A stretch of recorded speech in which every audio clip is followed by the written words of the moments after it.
O assunto agora é política. Está em negociação na Câmara um projeto para aumentar o financiamento público de campanha no ano que vem. Enquanto o orçamento da União prevê uma bufunfa de 2,5 bilhões de reais, tem deputado querendo que o valor seja de 3,7 bi. Zé Maria Trindade, nossos olhos e ouvidos na capital federal. Em que pé está essa discussão aí no Congresso, Zé? Bom dia. Salve, muito bom dia, Edgar. Estamos sem o áudio do Zé, Murilo. Vamos ver se a gente pega o... Tenta de novo. Ali, Zé, tá ouvindo a gente? Alô, Trindade? Câmbio. Trindade, tá me ouvindo? Caiu, vamos segurar aqui. Então a gente já retoma o contato com o Trindade. Passo a bola pro Caio para falar dessa questão aí, né? Que vira e mexe, volta a discussão do financiamento de campanha, os absurdos dessa história. Tem já a verba do partido, tem a verba de campanha.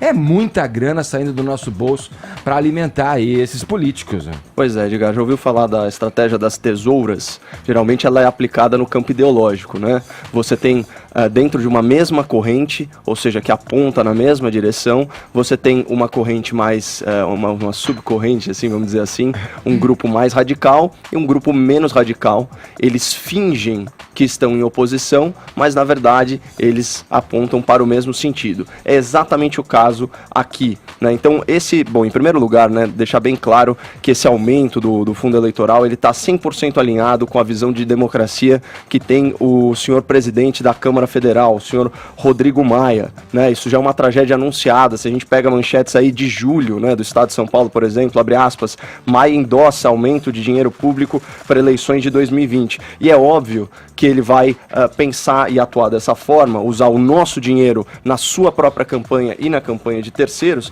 Afinal de contas, na última eleição, certo, para ele se eleger pela 6ª vez, ele usou nada menos que 700 mil reais de dinheiro público do pagador de impostos brasileiro. Portanto, ele está simplesmente advogando em causa própria, especialmente sendo ele um grande cacique partidário, que é quem determina para quem que vai o dinheiro. Por isso que essa questão, né, do fundo partidário, do financiamento público, né, de partidos e campanhas eleitorais, é um grande óbice, um grande obstáculo à renovação política. Agora, por que eu falei da estratégia das tesouras? Porque, na verdade, o deputado Cacá Leão, do PP da Paraíba, que era relator da LDO, portanto, a Lei de Diretrizes Orçamentárias, ele havia previsto, no seu relatório, um aumento de 2 bilhões nesse fundo eleitoral. Então ele saltaria para 3,7 bilhões de reais, isso para as eleições municipais de 2020. Aí vem um outro pessoal, certo? Por meio do projeto de lei orçamentária, a tal da PLOA, né, como o pessoal fala, né, o acrônimo, e joga esse valor um pouco para baixo, 1,2 bilhão para baixo, para 2 bilhões e meio. Mas mesmo assim, a gente está falando de um aumento de nada menos que 48%. Né? Eu tive uma experiência interessante no programa Pânico, porque houve uma interpelação extrajudicial para ativistas do movimento nas ruas, por terem chamado deputados a favor desse aumento escabroso de vagabundos. Né? Aí me perguntaram se isso de repente poderia configurar crime, injúria, esse tipo de coisa. Eu falei, olha, não necessariamente, porque existe um lastro aí na realidade, certo? Nessa adjetivação.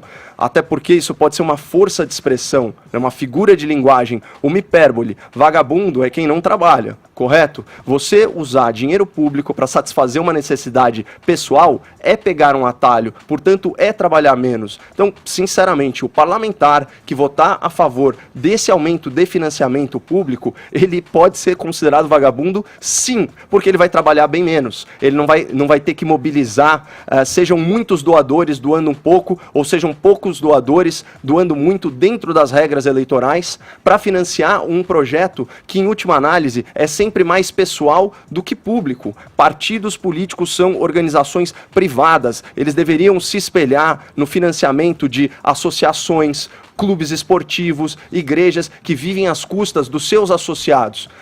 Qual a representatividade de um partido que não consegue arregimentar pessoas, né, sejam elas voluntárias ou mesmo doadoras, para uma causa?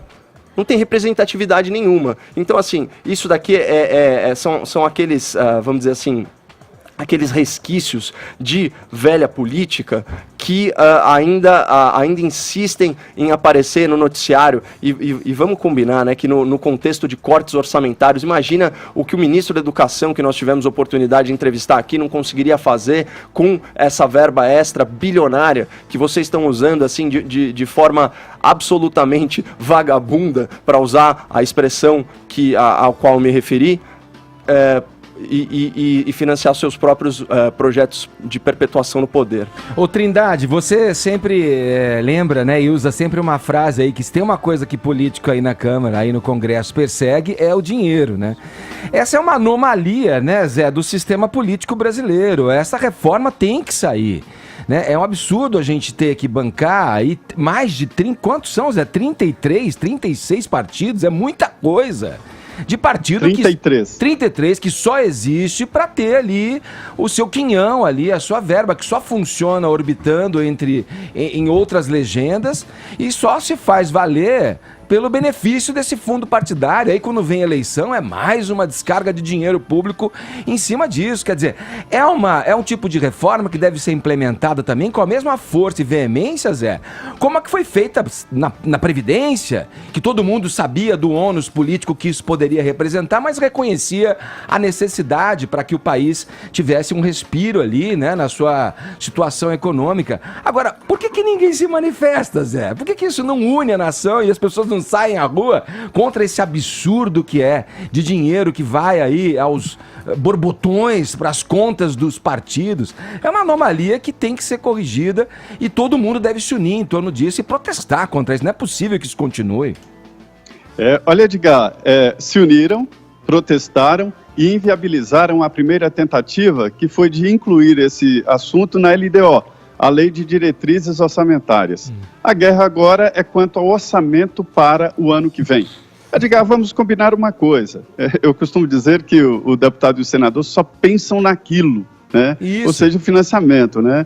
Antes era o seguinte, as empresas pegavam dinheiro público, que eu fico ofendido quando alguém fala em doação para a campanha eleitoral. Ninguém doa 10 milhões, imagina. Tá um almoço grátis, né, Zé? Não tem. Não tem. Dizem que nem na casa da sogra mais, viu? Acontece o seguinte, antigamente, até 2015, quando o Supremo Tribunal Federal proibiu, os políticos iam nas empresas que buscavam dinheiro nos cofres públicos. Agora a injeção é direta dos cofres públicos para a campanha eleitoral. Nós não estamos falando naquele fundo partidário, e sim no fundo eleitoral do ano que vem, um ano de eleição. Então, hoje seria 1 bilhão e 700 milhões.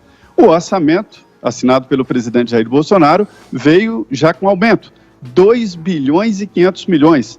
O argumento do governo é que foi uma determinação do Tribunal Superior Eleitoral, isso distribuído entre os partidos. E os deputados e senadores acharam pouco e querem elevar de 2 bilhões e 500 milhões para 3 bilhões e 700 milhões.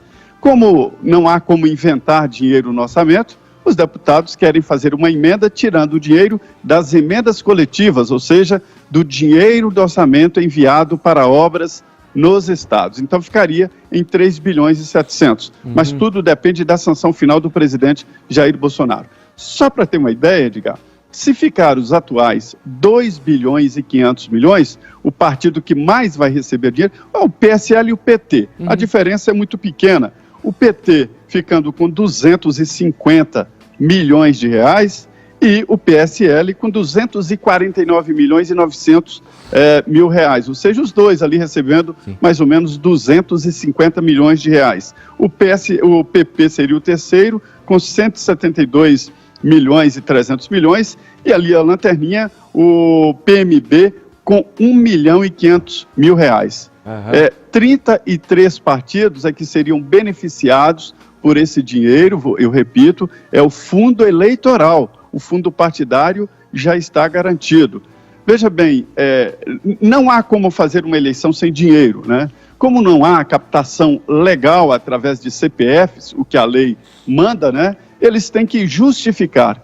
Muitos candidatos têm dinheiro para investir em campanha eleitoral, mas dinheiro ilegal, dinheiro de doação ilegal e precisam de justificativa. Então, esse aumento do fundo partidário é uma janela aberta para a entrada de dinheiro ilegal na campanha. Olha o que você aponta, Zé, e a seriedade disso, né? Olha o tamanho do negócio que se faz em torno das siglas políticas no Brasil. O PSL não existia até a última eleição, partido nanico. Com esse aumento aí, se tudo se confirmar, vai para quase R$500 bilhão, só para ele. Inclusive um partido que tem aí acusações das candidaturas laranja, quer dizer, para quem é que não está vendo essa anomalia, né? E a quem interessa que ela não seja votada, ou melhor, que ela receba esses aumentos, né? Essa implementação da administração e nessa reforma política tão necessária, Zé.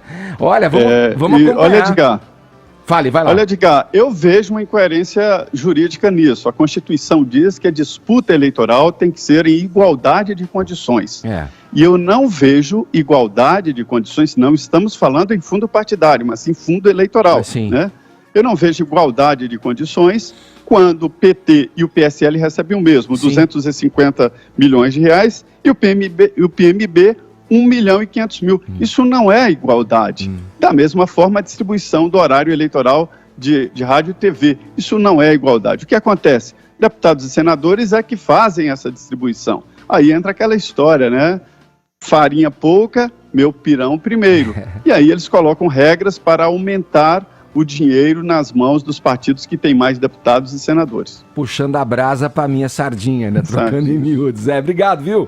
Obrigado pelo papo, obrigado pelas informações, bom trabalho aí em Brasília. Muito bem, bom dia a todos.